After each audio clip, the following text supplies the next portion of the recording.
afternoon, Wash. Today is Monday, February 12th, 2018, and it is an A Day. Today we are celebrating the fact that February is bird feeding month.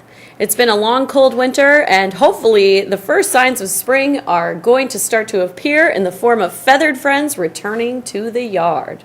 Bird feeding month reminds us that sometimes they come back a bit early and they've just finished a long journey. Shouldn't you make sure they get enough to eat to share their lovely voices with you throughout the year? Bird Feeding Month was established in 1994 by John Porter, a man who so cared about the health and welfare of the birds that he read this resolution into the congressional record. I would like to recognize February, one of the most difficult months in the United States for wild birds, as National Bird Feeding Month. 1/3 of the American population feeds birds in their backyards, making sure to fill their feeders to greet these travelers home. Small birds are often running low on resources, and large birds aren't always able to get the food they need to prosper when they arrive too early. February is a testy month, and there's no telling what you're going to end up with as far as the weather goes. One way to solve that is to make sure your bird feeders are well loaded with all the good things that birds need to survive.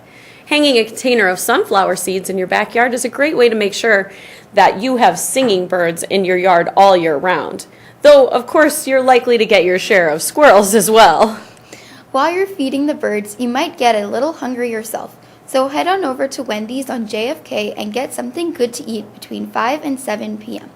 It will be more delicious than birdseed and will help the VPA program. Any other announcements about food? Just one. Congrats to those Wallhawks on their selection as January and February Chick-fil-A Students of the Month. Students were chosen for their demonstration of the WASH values and characteristics such as being a leader, kind to others, hardworking, and so much more. Chick-fil-A treated our students to a complimentary lunch to recognize their hard work and efforts.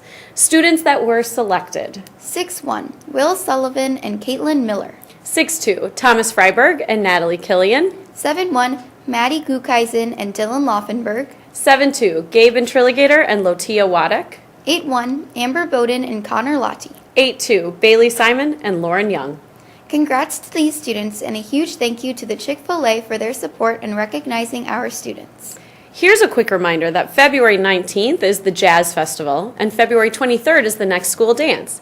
And the Love Your Library Book Fair is open right now and through parent-teacher conferences. Also, Mrs. Coonert wants you to come see her about the LEAP activities as well as for other information about Seniors Color Guard Camp and show on February 17th. And now it's time to stand for the Pledge of Allegiance. I pledge allegiance to the flag of the United States of America and to the republic for which it stands, one nation, under God, indivisible, with liberty and justice for all. Okay, since we missed Friday due to snow, we need to announce who won the values drawing.